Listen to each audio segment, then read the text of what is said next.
Hello and welcome to Still Buffering, a sister's guide to teens through the ages. I am Rileigh Smurl. I'm Sydney McElroy. And I'm Taylor Smurl. Sisters, first of all, before we get started, let me apologize for my voice. I've just been, talking too much, as I'm apt to do.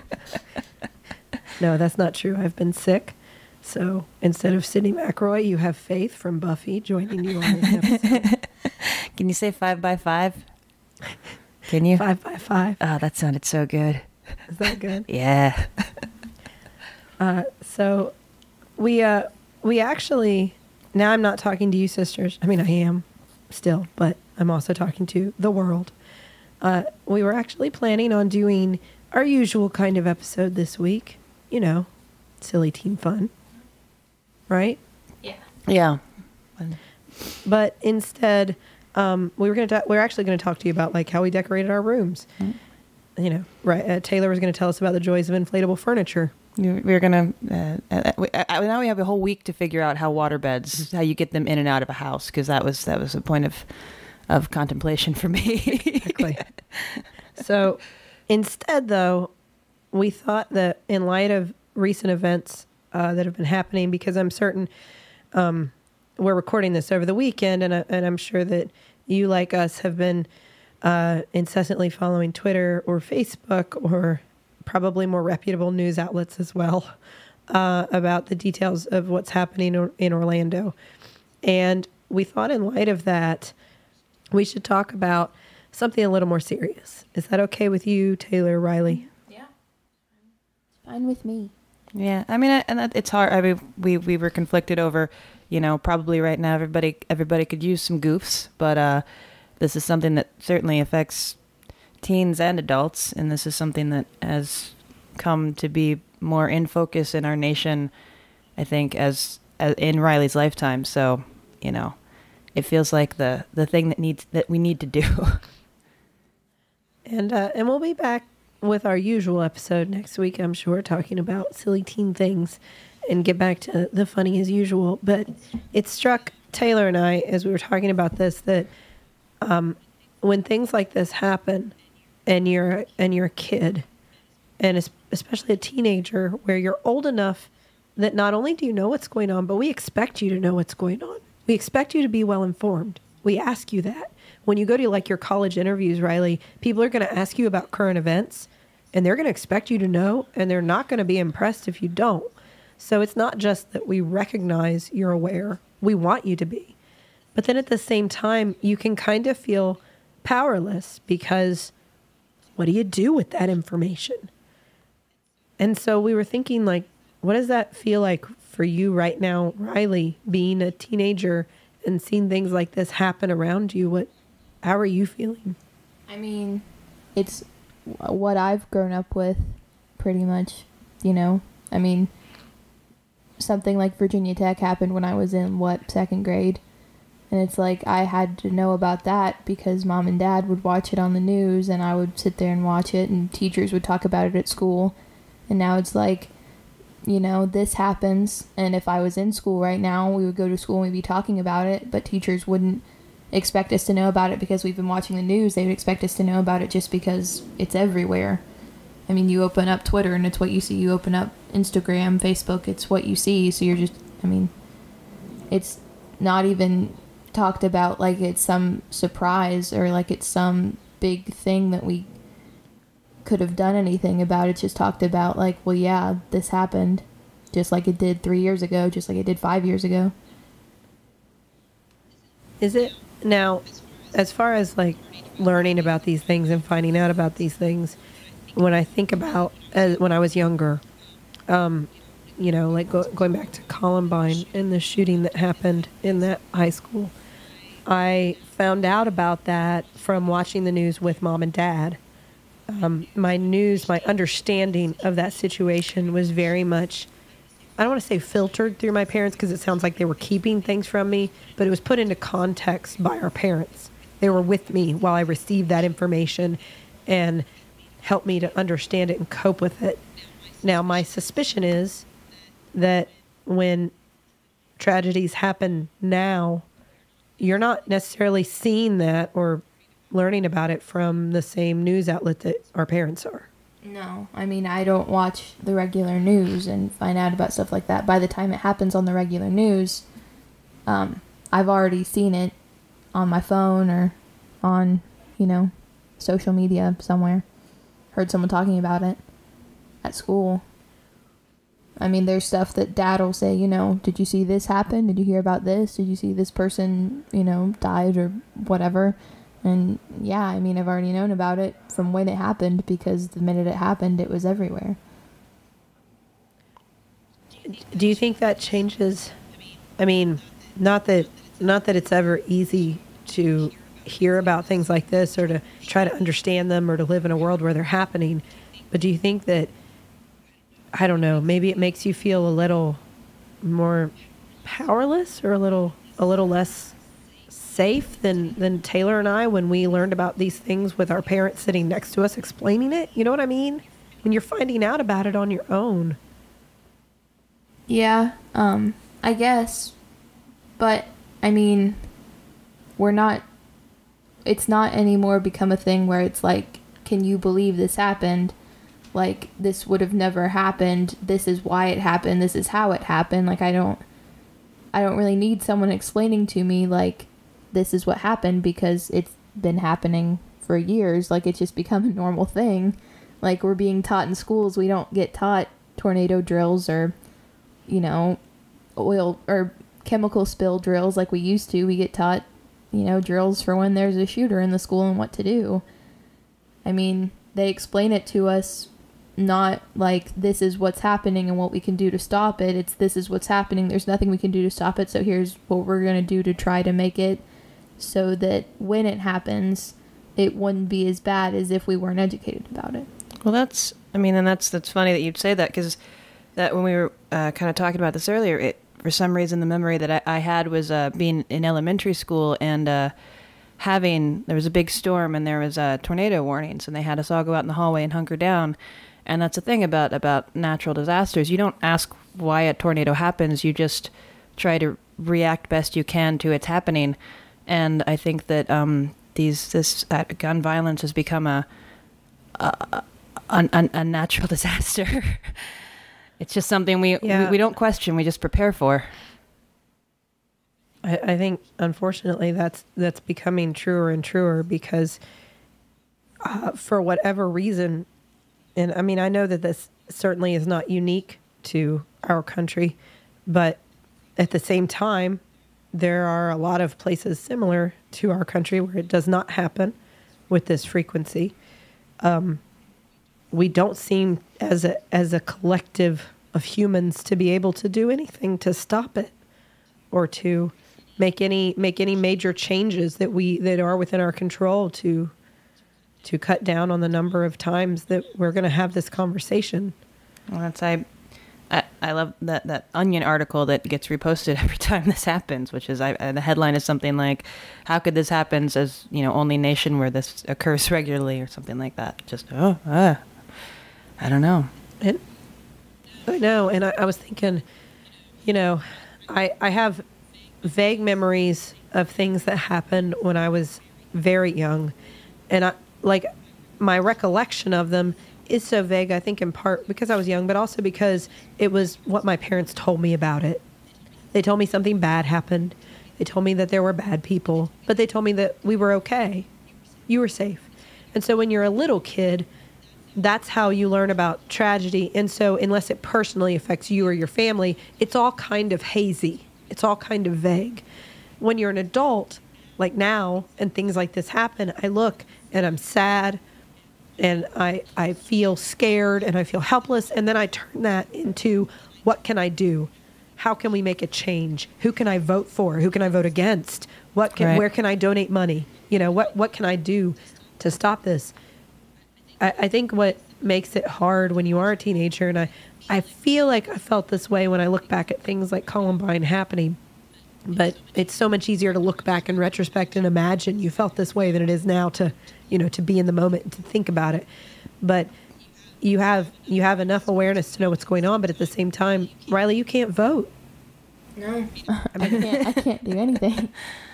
Well, I know, and I mean, I'm not trying to like, don't you feel so helpless? I'm not trying to push that on you, but I feel like that would be really scary because you see that happening, and what can you do? Do you feel that? I mean, is that am I wrong thinking that that's something that teenagers might there's feel? nothing I can do. I just have to listen to all these teachers and, principals tell us that this is something that, it's not like your parents telling you you're safe, this isn't going to happen to you. It's a bunch of people you don't really know telling you, yeah, this probably could happen. And if it does happen, don't be surprised.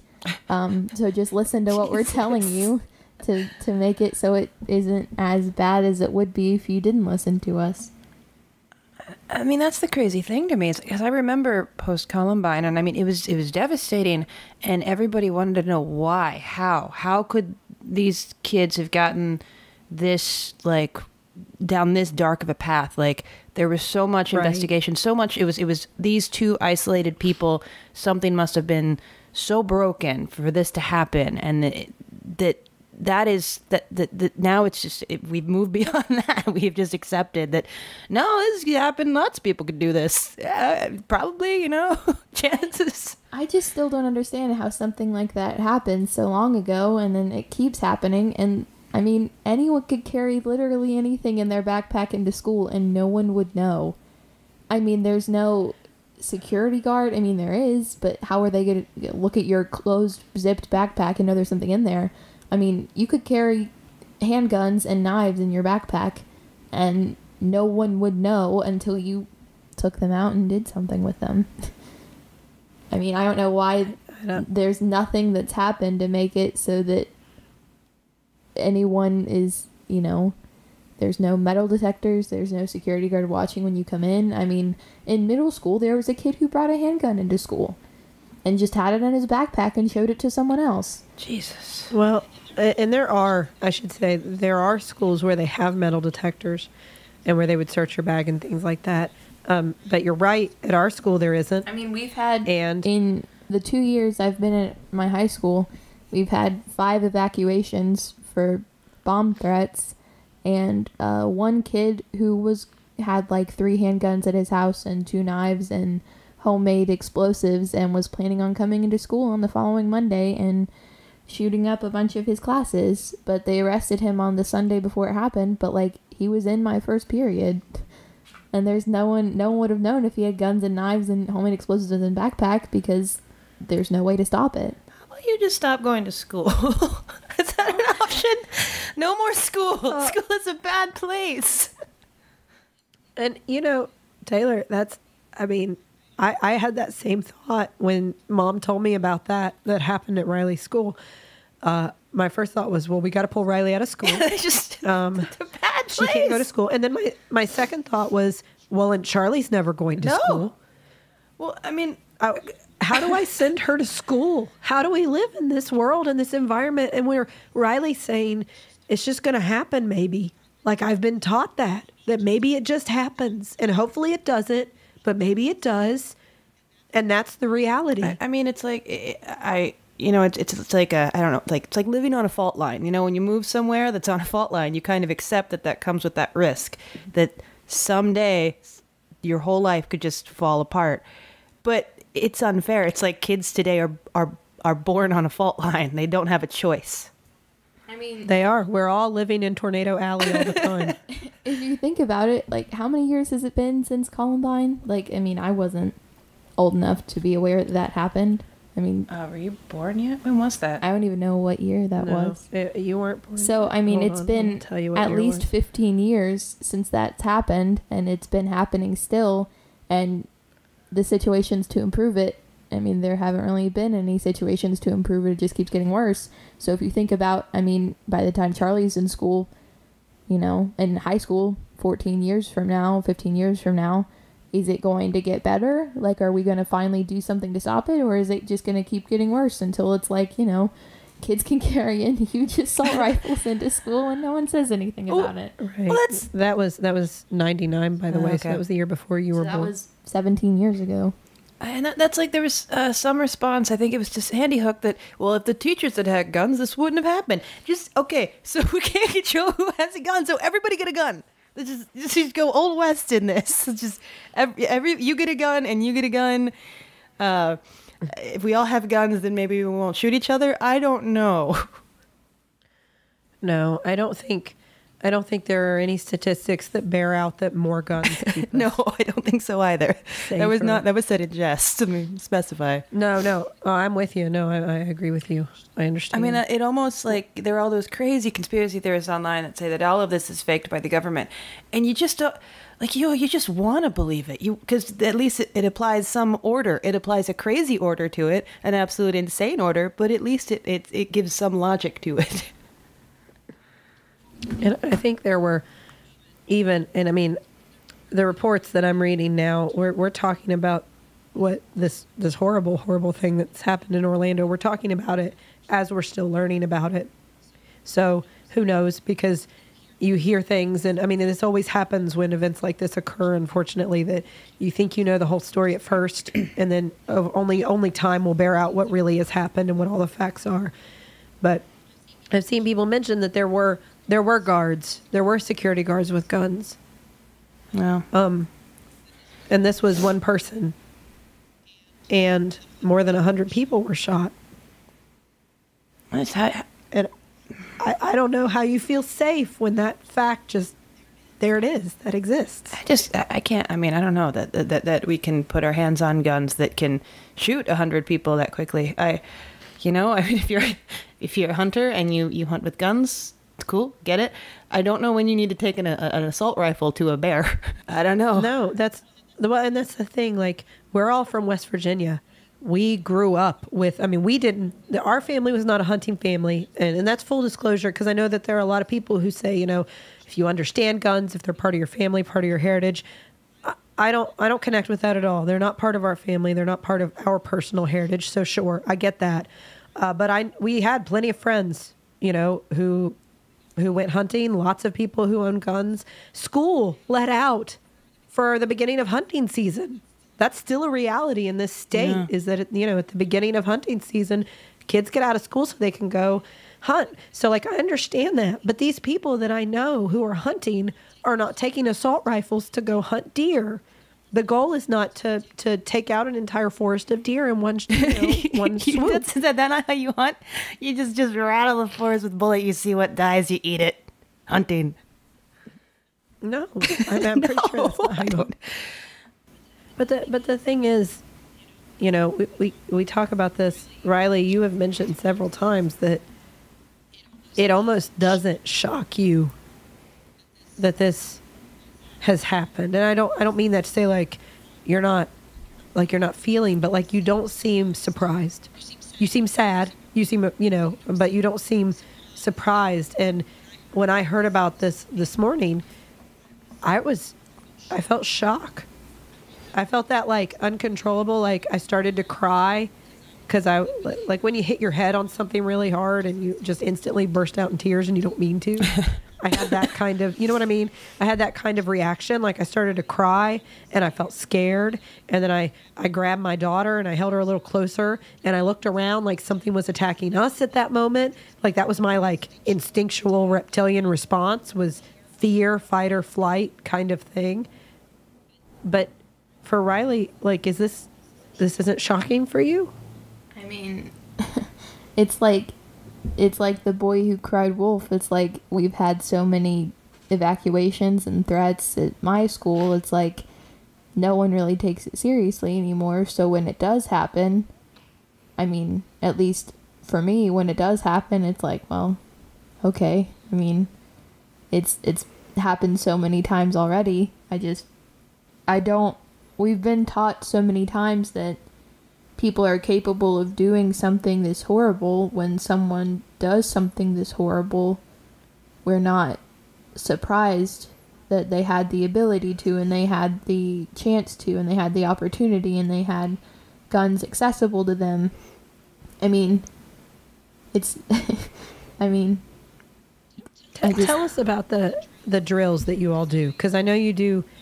Mom, I remember, told me about them because she was kind of shocked and a little outraged by them. The Alice drills, yeah, that you do in school. Now. Creepy name, just say it. the Alice drills. That is creepy. It stands for alert, lockdown, inform, something, counter, and evacuate. Counter and evacuate. Yeah. So counter is part of this. So this. basically, it's like they tell us, and we've had practice drills for this, where our principals walk around with air horns. So it's like if you hear an air horn and it's far away, that's part of the inform part. It's like you call the main office and tell them, hey, we heard a gunshot, air quotes around gunshot, in our section. So tell the whole school that the shooter is in the science section. And it's like they tell us when they're in what parts of the building, and it's up to our teachers to decide if they're in a far enough away part of the building where our individual classes can get out without being harmed. And the counterpart we don't practice, but basically they just taught us, if someone comes into your classroom, either put up a bunch of desks in front of the door so they can't get in, or one of my teachers said start throwing books at them, and if we're in the science classroom, start picking up the chemicals and throwing the chemicals at them. What? Chemicals What? at them? What? Today on Six Sad World. Oh my. Okay. But yeah, I mean, that's what we're taught. They tell you what part of the building the shooter or intruder is what they call it, but I mean, it's a shooter because they have an air horn pretending it's a gun, what part of the building he's in, and then, either evacuate if you think you're far enough away where you can get over our hill, because, I mean, the school we all went to is just one entrance, one exit up on this huge hill, which is also a really bad idea for a school when you think about it. But, I mean, if something like that happens, they just teach you to run into the woods, or if they're going to be so close to you, then be prepared to fight them when they come into your room. Which shouldn't be, like you say that, and you said, which is also a really bad idea when you consider this. And I thought, well, why would it be a bad idea? Because it would never occur to me that you would have to think about multiple exits for a school. But you're right. I mean, you're right. Like, that's the reality. And I feel like I'm not old enough from you. I'm not so much older than you that should feel like a whole new world. I mean, because it is the world we grew up in, it is. And I know these things happened in my lifetime, but that recognition, I didn't have it. It still felt like a one-off, like oh my gosh, this thing we'll remember for all time. It didn't feel like, well, that's Sunday. That's the world. I mean, I think that's the thing that's really hitting me, and it is, I'm kind of getting all at once, and it makes me very sad for you, Rileigh, is that you live in a different reality than we had. Like, your reality is one where this is just part of what you accept about the world, and that makes me really sad that you would have that thought that the school is not very well designed because it didn't prepare for if it's under attack from gun violence. Like, that's madness to me. But that is your world, and I am sorry.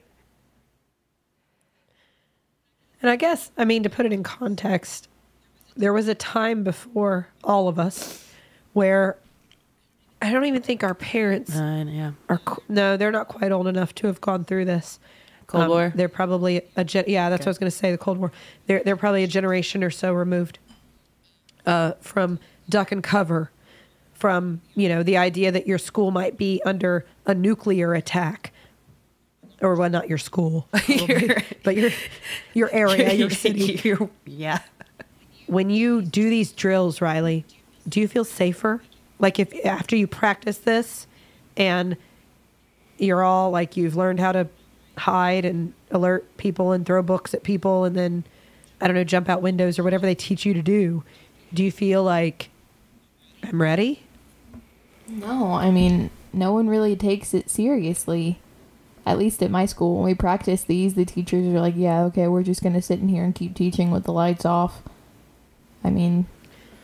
But do you think this could happen? Like, it really, in your heart of hearts, when you think about it, is it because, and there's no wrong answer here, because here's what you're fighting against. Your rational brain, which tells you the reality of the world around you, and then teenage invincibility, which is pervasive through youth, where you believe you'll live forever. And please, this is not a criticism. Hold on to that.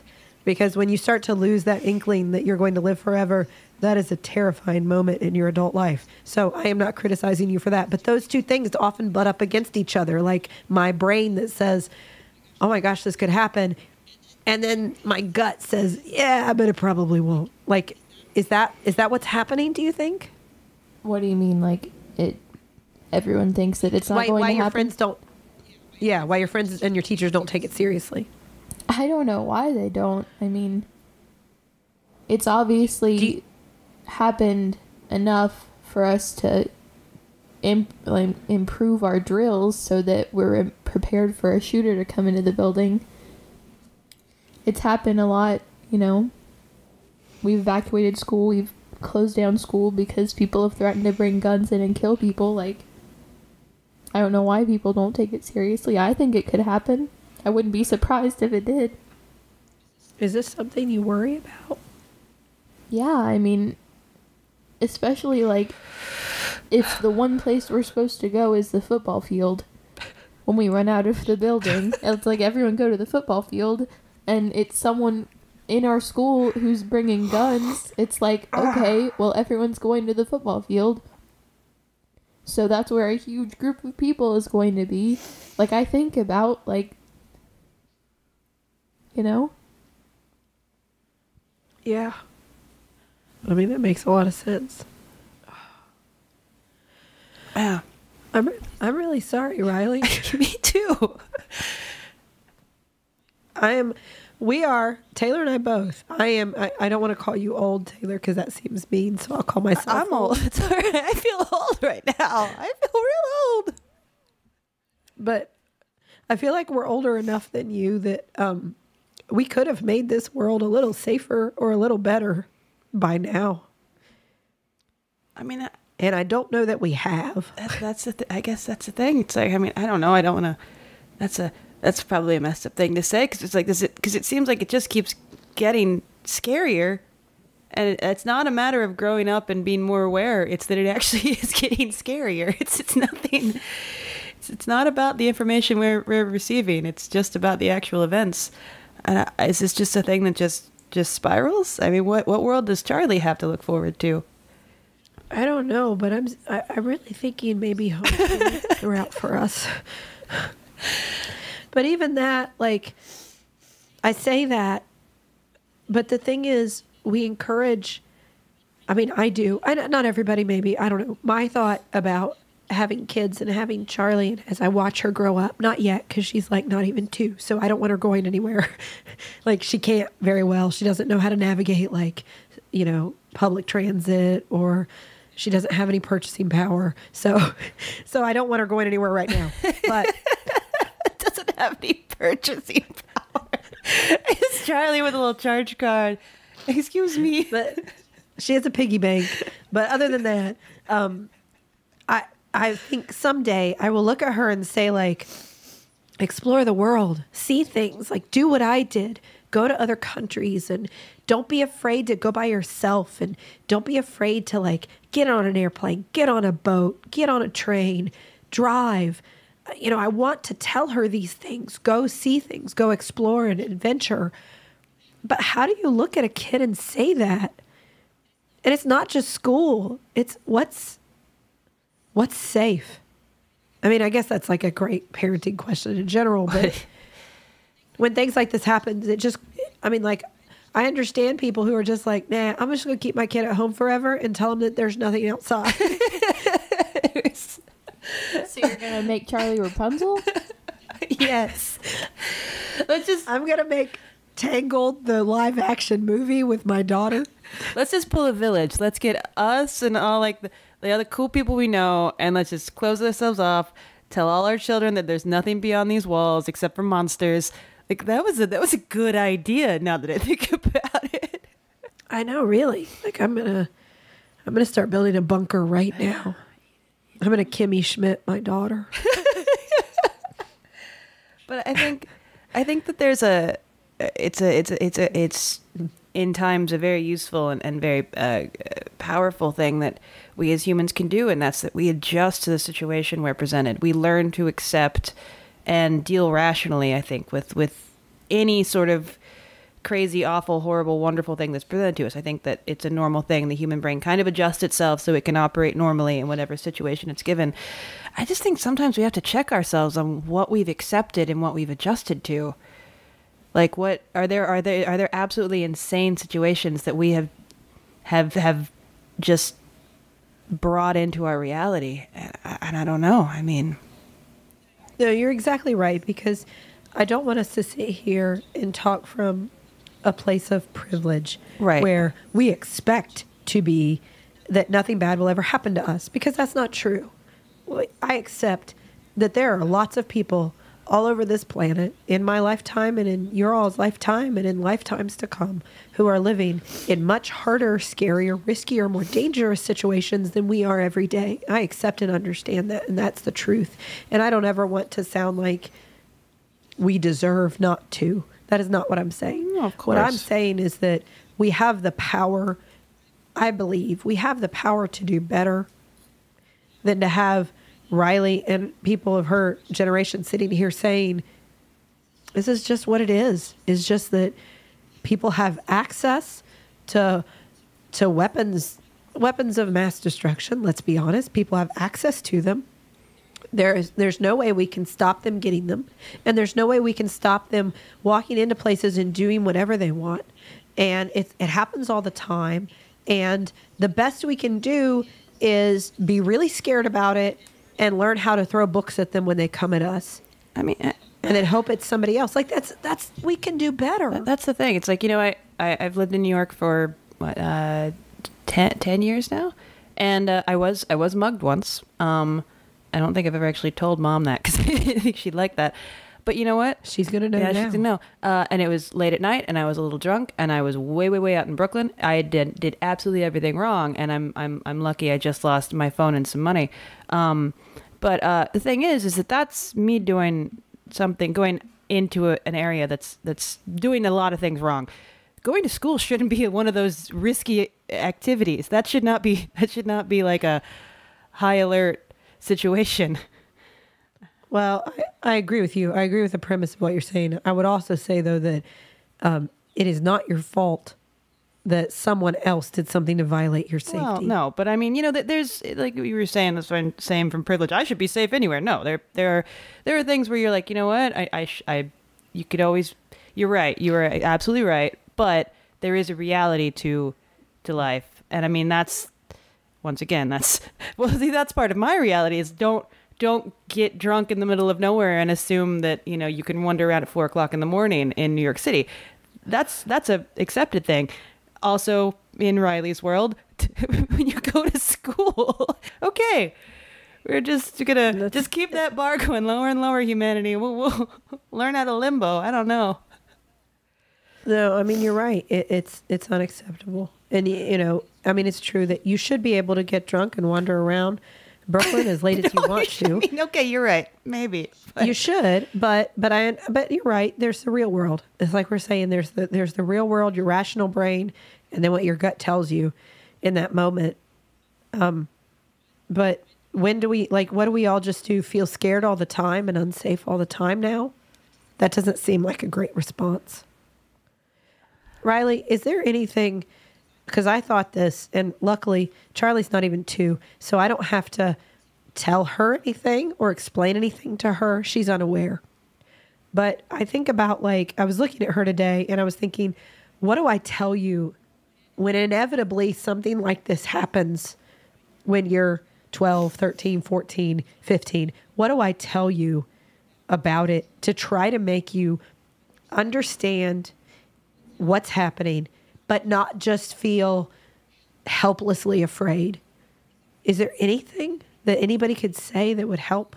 The only thing that could help me feel safe, like going into school or something where I know there's a chance where something bad could happen, is if someone does something to make it where people don't have access to guns and don't have an opportunity for one person to shoot 100 people.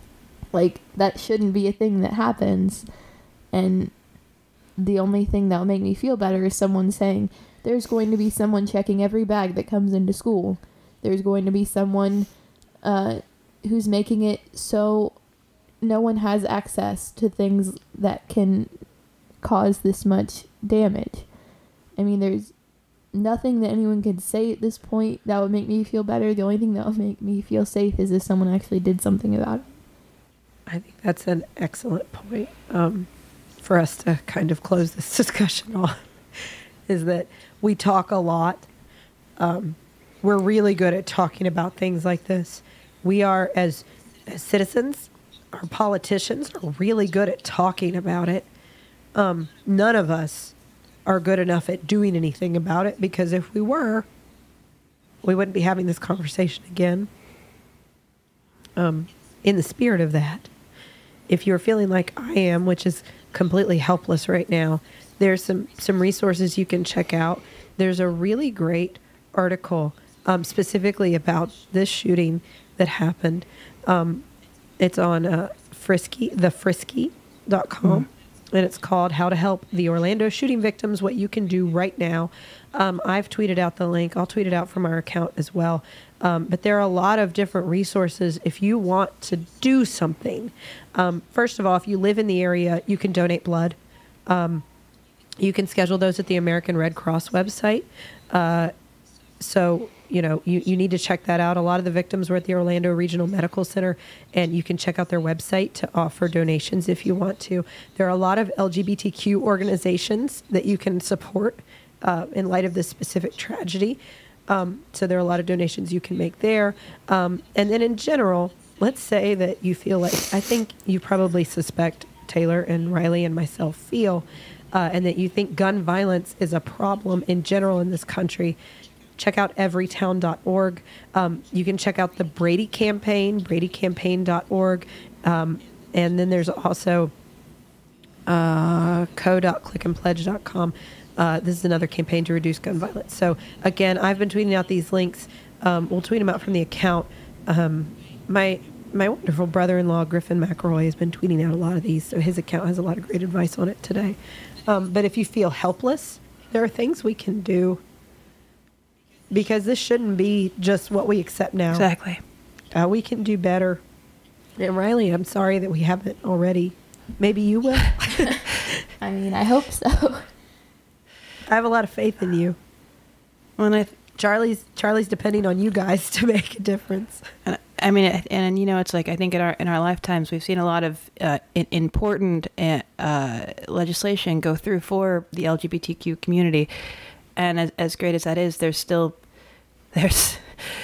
some old amendments that don't protect anybody. So Yes.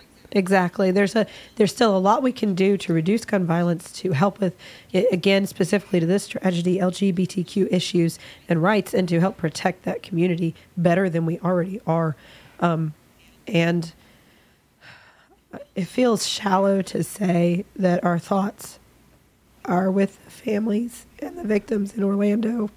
What? I mean, because our thoughts don't mean much unless we do anything about it. Let's all agree. Well, we're gonna at least with the list of things that you've given us that Griffin's tweeted out, like, let's do something, because that's all we can do right now. Everybody who's listening, thank you so much for listening to our show. I promise we'll be back next week with funny, silly teen. Taylor and I will reminisce about black light posters. And Rileigh, can you give us any sneak peek as to what you teenagers do in your cool teen rooms today? A lot of John Green posters. Okay. Okay. So there you go. I promise we'll be back with funny stuff next week. Thank you for listening to our show. Thank you for tweeting about our show at Still Buff. Thank you for, please join our Facebook page, Still Buffering on Facebook. And thank you to MaximumFun.org, our parent network who takes good care of us and we enjoy being a part of. And thank you to everyone listening. Thank you to the Novellas for our theme song, Baby Change Your Mind. And please take care of each other and stay safe and love each other, because it's probably the best thing we can do.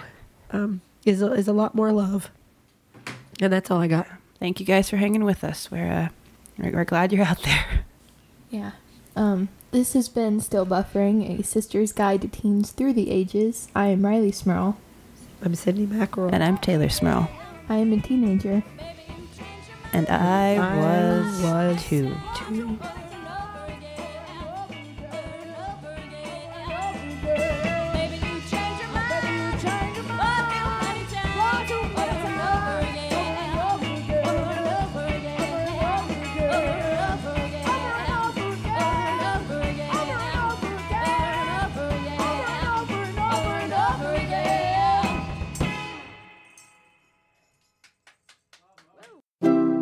MaximumFun.org. Comedy and culture. Artist owned. Listener supported.